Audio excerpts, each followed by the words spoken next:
In recent years, social media sites such as Twitter have become home to a new kind of account, that being gimmick accounts. Made usually to just post about a specific subject following a certain rule, some of these people have gone from relative obscurity to admin teams and gathering thousands of followers. And unlike most other Twitter accounts, many of them don't really need to put out their own opinions. They just put out whatever the gimmick is listed as, and they enjoy the success. You'd think that running an account like this would be easy and this would be the last place for controversy, but as with everything related to Twitter, this is not the case. Usually this happens when these Twitter gimmick accounts break the unwritten rule of sticking to their gimmick, with the result often being hilarious, hateful, or just pathetic. But some of these gimmick accounts break that unwritten rule in such a way that reaches beyond the point of mild annoyance. And today I want to take you down this wild journey, exploring these unfolding failures in social media management. These are some of the weirdest and worst stories involving Twitter gimmick accounts.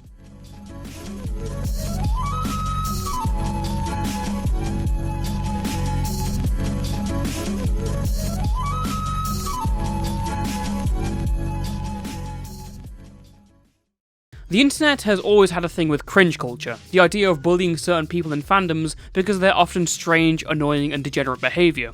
Furries used to be and still are widely hated, bronies are more of a thing of the past, annoying Minecraft kids are still sort of around, and then there's weebs, weeaboos, whatever you want to call people obsessed with anime. The classic stereotype of the anime body pillow, quoting their favourite animes, lining their posters with anime girls, terrible cosplays by people who don't know the meaning of deodorant. Weebs are about as easy to make fun of as any other cringe fandom.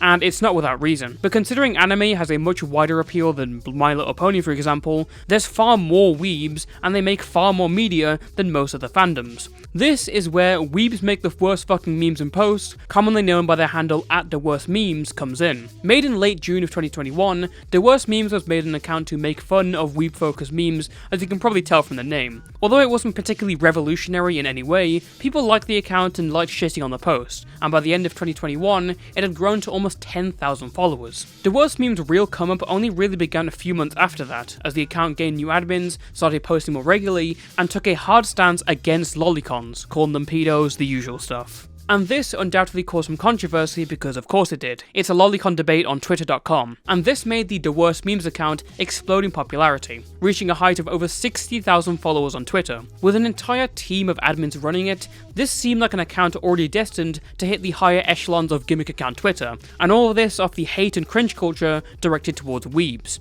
I mean, it doesn't really matter that the post quality was decreasing from actual bad memes to sometimes just any meme that was anime related, but come on, why wouldn't you put your trust in a gimmick account admin team composed fully of minors?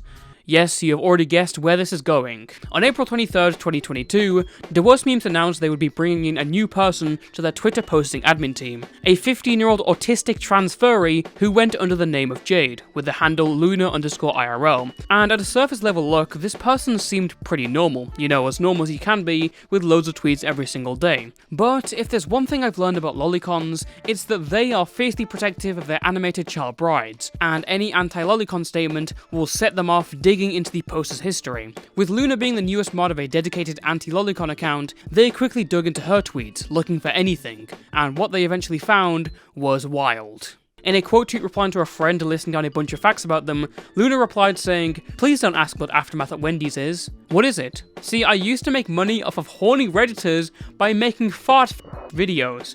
One video I made was called Aftermath at Wendy's. Aftermath at Wendy's. What the fuck? Why? Just why? What is going on at twitter.com, everyone? Can we have a wellness check on this site? But of course, as Luna explains, this was all part of the grind. Didn't do it for the lols, did it for fucking money because I'm broke and lower middle class. Kids these days, am I right? Back in my day, they were setting up lemonade stands, and now they're manufacturing CP for money. What? Why? Just what? It's actually over. We're not back. We're done. It's over. Where the fuck are your parents? Are you banned from Wendy's? Have you received any calls from a man by the name of Pyrocynical? Selling those type of things isn't the route to go. That should be common sense, but apparently not for you.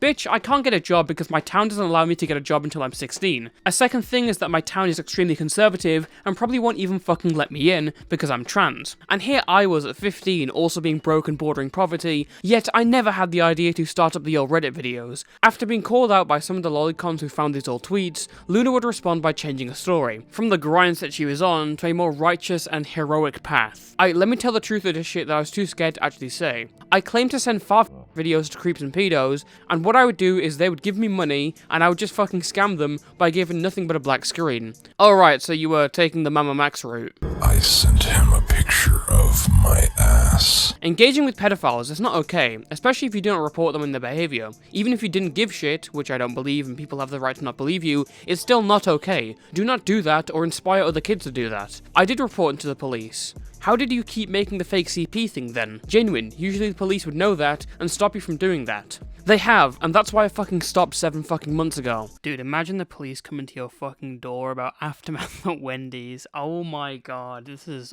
The amount of shame I would feel is, like, immeasurable. Now, in fairness, I have been pretty harsh to Luna, probably because I don't believe this kind of story of being, like, a righteous, noble pedo catcher, but I feel like I need to be this harsh, because doing something like this in every avenue the story's been told is a really, really, really dumb idea, and I think I need to hammer down how much you should not do this. Listen, I meme, I joke, I say all this shit, but at the end of the day, I do have sympathy for Luna. She did something really dumb as a teen and regretted it, and for that, she got a shit ton of harassment that made her deactivate her account. Thankfully, I don't think we've heard anything from her since, and I hope she has got her life fixed. She did mention on her Twitter before deactivating that she had learned a lesson and stayed away from what she was doing, which is at least a positive. But let's get back to Gimmick accounts, as after Luna's deactivation, the lolicons will switch their target to the DaWorstMemes account, an account that had been staunchly anti-lolicon, and built their follower base on that principle. Yet now they had hired someone who would essentially produce CP.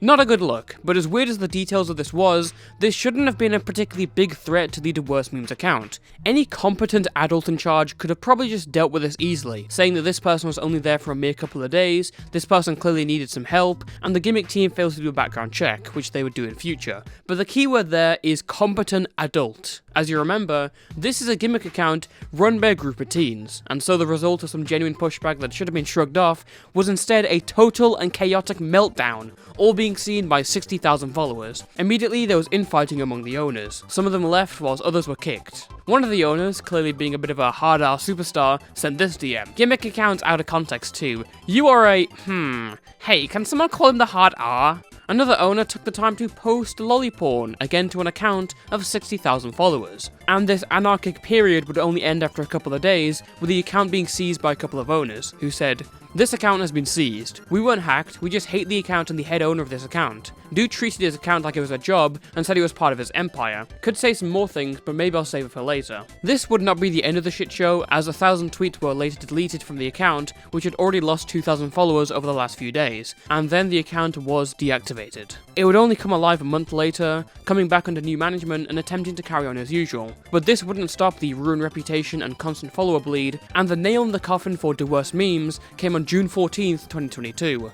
when it was hacked. You're never getting this account back, mid-Gimmick account. I don't fucking know who NTS or Muzi is, I'm just a rando who got into the account. My meat 3 inches long, hashtag no lie. In conclusion, what probably should have been just a footnote in this Gimmick account's history spiraled into complete chaos and meltdown. It's kind of like those shows on TV where they give like 10 kids a house for 7 days and see what happens, but instead it's like, what if you gave a bunch of teens an account with 60,000 followers, and the result was just complete self-destruction with a few entertaining fireworks. So who really won the situation? Was it the Antis, the Lolicons, the Redditors? I don't know, I think any fast food chain that wasn't Wendy's won this one.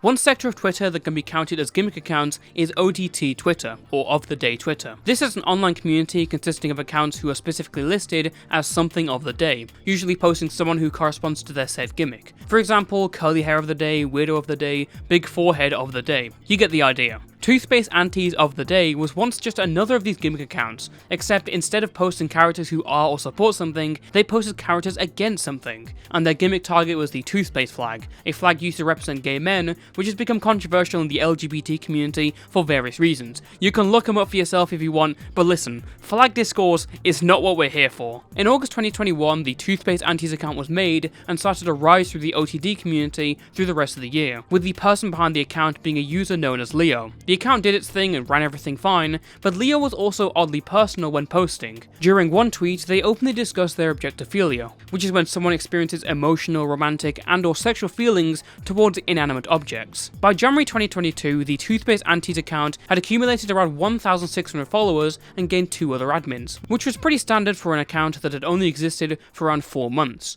But this would be the point where things turned drastically. Leo's personal anecdotes would lead to a glimpse of Twitter infamy, as on the 25th of January 2022, they would post a pretty interesting tweet. Whilst it's unclear where the discussion actually began, most people point to this response, where Leo defends consensual cannibalism.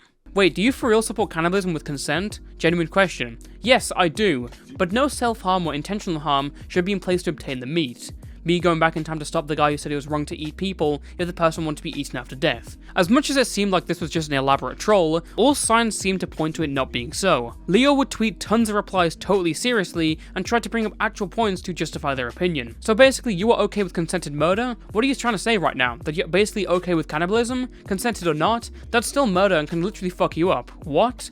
Like I said to the last Anon, it should only be happening if the person is already dead. No murder. It is acceptable with consent and donation. Ladies and gentlemen, this is what happens to you after running a Gimmick account. The brain rot is so bad that you get to the point of wanting to taste it. After getting some backlash, Leo posted saying, "See, this reaction is what I'm talking about. Cannibalism is seen as such a taboo subject nowadays, so I can't even indulge in my special interest and talk about how it's a complex subject matter without immediately being shut down. You're interested in bringing home a dead body part and eating it? If the person was okay with you doing so, yes, it's no different from bringing home a dead chicken to eat. We're on the same level." I feel like this person just watched Blank Room Soup and something awakened inside of them, like light is just like spilled out their eyes. They're just on that cannibal pill, people. You don't understand. Anyways, before I go private, I just wanted to say that cannibalism was used for medical purposes up until the 19th century / European era, because that's a cool fact. Okay, bye everyone. Now obviously the rest of OTD Twitter was very confused and disgusted. A lot of them even went out their way to explicitly state cannibals do not interact in their bios, which is hilarious. Reeling from the backlash, the other admins left the ToothpasteAntis account, and Leo was left to write up an apology for their cannibal views. I can't believe I'm saying that. I'm working on a statement to clear everything up and apologise. Multiple things were brought to my attention today, but I may need to wait for things to calm down. I do not condone real-life cannibalism. What I was talking about were hypotheticals if cannibalism was still around. I do not plan to eat someone, but I would if it would help explore the science behind cannibalism and its effects on the body and brain. That's all I'll say for now until I get myself together and post a thread. I don't know if I'll keep running this account. Most likely I won't. I feel I've caused too much harm already, and it would be mainly negative for me to stay around after this. I tried my best to create an OTD account you could all look up to, and ultimately I failed, in one of the grossest possible ways. I'll be getting in contact with a psychiatrist to talk with this about. Soon after, the ToothpasteAntis OTD account would be deactivated. Now, if the story ended here, this would have just been a funny and slightly morbid footnote about a Twitter account weirdly obsessed with cannibalism. But instead of leaving Twitter, Leo came back for round 2, and things seemed to only get darker. With the new and unwarranted attention that this Gimmick account had gained, people started sifting through the ToothpasteAntis tweet history and tried to find some of Leo's more personal posts. What they found was a tweet where the account said they murdered someone, and when the account was reactivated, Leo had to answer the people's questions. Reopen your old Zakwa. I want to get screenshots of when you talked about how you literally murdered someone untagged to your 1,500 followers. It was in self-defense, but I will admit it was very wrong for me to talk about that to an audience of 1.7k people. I'd gotten far too comfortable on that account, and the cannibalism posts were just the final straw that broke the camel's back, so to speak. I will clarify that the attacker tried to kill me first, and that I have the scars to prove it, but nonetheless I should have kept it to myself. I am curious, did this get proven in court? No, I've always just assumed I killed them. They had a nasty head wound, and I ran away the moment they stopped moving. Okay, this is insane. We're talking about Gimmick accounts admitting to murdering people,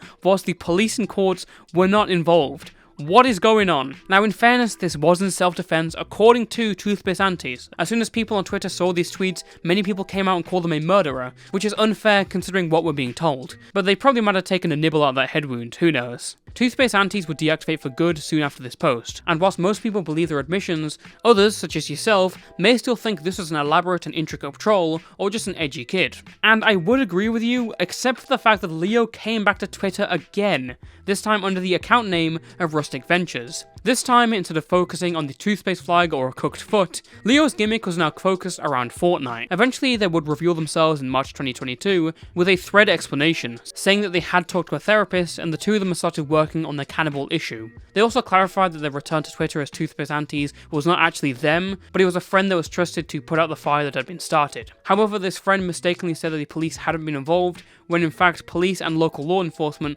were involved and knew what happened. Leo ends off by asking the people harassing them to stop, and they would later deactivate and disappear from Twitter. Regardless, the ToothpasteAntis incident has gone down in Twitter infamy. Following the disappearance of the account, other people tried to pathetically imitate them, with some getting a few flickers of success. But you'll only hear about ToothpasteAntis today, and whilst we don't know what's going on with Leo, I don't really think we have to. Unlike the other cases, this is just kind of a funny thing to look back on now. Unless they lied about the police knowing. Then we got a bit of a problem on our hands. And it seems as if Leo did at least make an active decision to change. As much as I want to make fun of the Fortnite hyperfixation, they were trying to move on from their previous interest. And believe me, I've listened to and read some really wild stuff online. Arguing in favour of hypothetical consensual cannibalism as an idea is not the worst thing you can hear.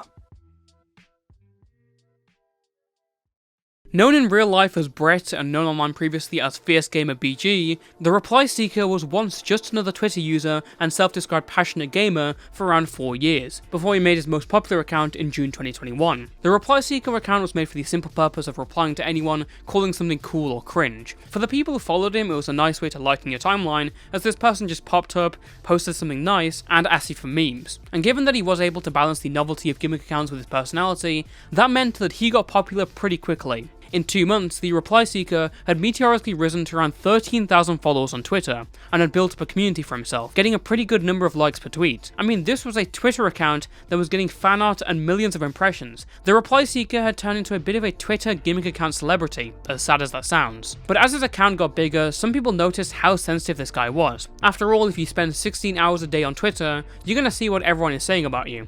That led ReplySeeker to publicly post his cope about people who criticised him and trolled him, even going as far as to falsely flag down these harassment tweets. And in other cases, he would post about how many impressions he was getting compared to other people that didn't like him. This is a guy flexing Twitter impressions. In response, people would regularly fuck with him, even going to the point of hacking and compromising his accounts. Most people who knew about the ReplySeeker thought he was a pretty cool guy, but others believed that he was just simply another terminally online loser, and he definitely was. But things would get darker. It all started with an innocuous post by Brett in late August 2021, aimed at the lolicon community on Twitter. Seemed like an easy W for him by calling out some degenerate shit, but quickly it would turn to humiliation after lolicons and trolls found his old Reddit account. There they found that he had commented on an NSFW anime post of Pokemon hentai, and people then bashed him for hypocrisy. He would eventually respond by saying that he was a troll on Reddit and didn't even know the character's age, but this was just the start. It turns out that at the beginning of August, ReplySeeker went on his alternate and mostly obscure account where he posted a twitlonger. Inside it, he talked about how since October 2019, he had been in an online relationship with a girl later known as Shelby. According to him, when it began, he was 19 and she said she was 17. The two of them got into a relationship, but it was shaky since the beginning, with them always getting into fights and him begging for her attention. This relationship continued for 2 years, until late July of 2021, when according to ReplySeeker, the girl said that she had lied about her age, and that she was actually 13. By the time she'd revealed this, ReplySeeker was 21, meaning that when they first met, he was 19, and she would have been around 11 to 12 years old. Despite that, the ReplySeeker still continued to yearn for her love, despite her stating her age. He claims that he begged her for stay and mentioned things like age isn't the only thing that matters, but eventually after the girl repeatedly told him that she was 13, he snapped out of it. He then spends the rest of the twitlonger apologising for his initial reaction. That being said, ReplySeeker's defense used here is idiotic and barely believable. It's near impossible that an 11-year-old could act, talk, and look like a 17-year-old, because ReplySeeker says in his twitlonger that she somehow did, and a 19-year-old should be able to easily tell this. Furthermore, look at her Instagram and look at the name, CShelb007. What do you think the 007 represents? Do you think she's fucking James Bond? No, that's clearly referring to 2007, the year she was born. And if you look at the messages on his Discord server, that makes this so much more obvious, as well as showing a much darker truth. Well damn, and my girlfriend is asleep. I hear her snoring. Shelby is making me watch Barbie. Shelby is busy with gacha life, and I'm attempting to get her off it and give me attention. I've failed so far. Ew. Shelby, no. Go away. Mac and cheese or ketchup? No, yes, ew. Shelby, come with me to DMs. No, I didn't. DMs now. Me, fuck. Shelby, me. You heard nothing. Baby in what context? Children. Shelby and I do that all the time. Alright, BG-verse, I have to say I haven't been this excited in a long time. The drama is over, the pain is over, everything that was holding me back is finally over. So I asked Shelby out once more, and she said yes! Shelby and Brett are a thing again. Notice, because of this, I'm going to continue to not be as active as I was, and only show up from time to time. Thank you for understanding that it'll be this way for a long while. She deserves my attention, she's changed me for the better. Thank you so much for everyone who supported Shelby and I for so long, and thank you for being amazing people. Go ahead and type GG in the main chat when you read this. Peace out, BG-verse. And the DMs attached read, Shelby, I love you with an everlasting passion, and there's no one else on the face of this earth I need. I only need you. So Shelby, will you take my hand, give me a second chance, and be my sweet loving girlfriend again? OMG, I say yes, Brett. I will happily be your girlfriend again, baby. And then Brett's like fucking sawing out. I don't fucking know. Add sugar tits. Become daddy's angel. No. What an upstanding citizen of the United States of America. You're telling me he thought a 17-year-old girl talked like this, watched Barbie, and played Gacha Life?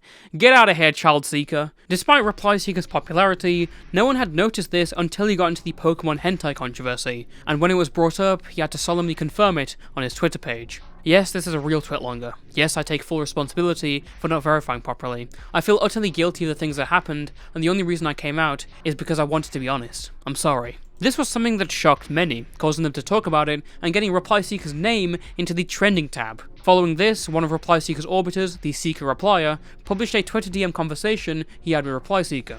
Sorry to ask, I ask as a friend, but you knew this person for 2 years, but never saw any signs pointing to this person being an 11-year-old, or any photos at all from said person.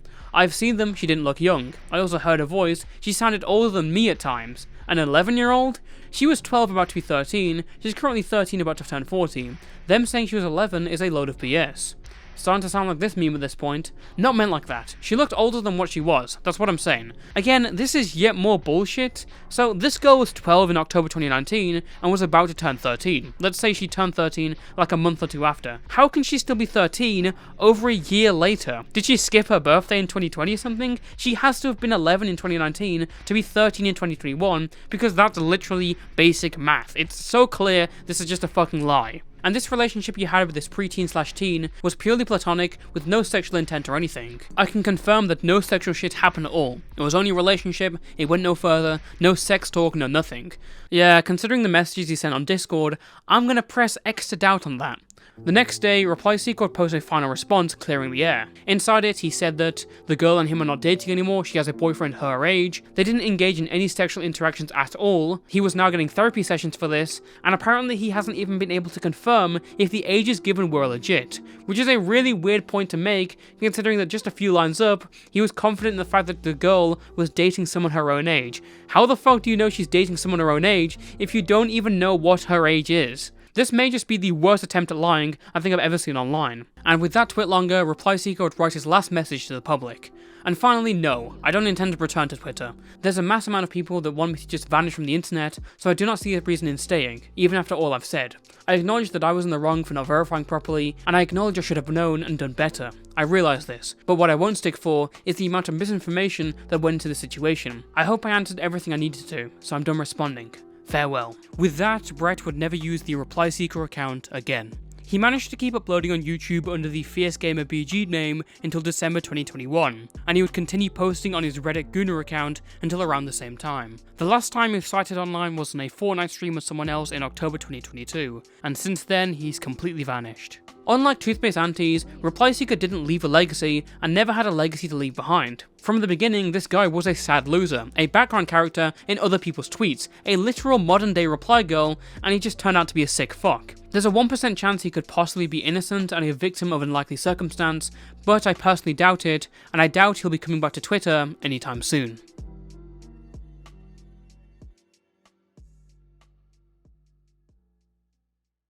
Whilst there were only 3 people covered in this video, I could have gone for a lot more that are way darker. There are many more cases of Twitter Gimmick account being fucking weird or just for some really dark shit. But let's put that all aside. What can we learn from this? Well, I think it's obvious that these massive numbers of followings on Twitter are mostly in the hands of idiots. I know, nuclear ass take, but I think for every site, the lower you pay attention to posts, the easier it is to get popular. That's why you'll see YouTube accounts with 1 million subscribers that you'd never heard of, and then you realise they've sunk everything into YouTube Shorts. Nowadays, if you want to be famous, you don't really have to grind hard for it. You can just post some stuff on TikTok and Twitter, and if you put your full attention to it, you'll now have an audience within a couple of months. But you know what they say, the faster you rise, the harder you fall. When you hand talentless online users success by just posting something, the results show exactly why these people are only popular as Twitter celebrities, and can barely funnel any of this attention onto their other projects. I do want to make it clear that these examples do not mean that every single Gimmick account is an insane degenerate, but I hope that just like with YouTube creators, you've learned something. Numbers don't mean shit, and behind the disguise of memes and being all wholesome, there exists some truly weird corners of the internet. But come on, what else would you expect from people who plug their lives into Twitter? Until next time, stay safe and stay toasty.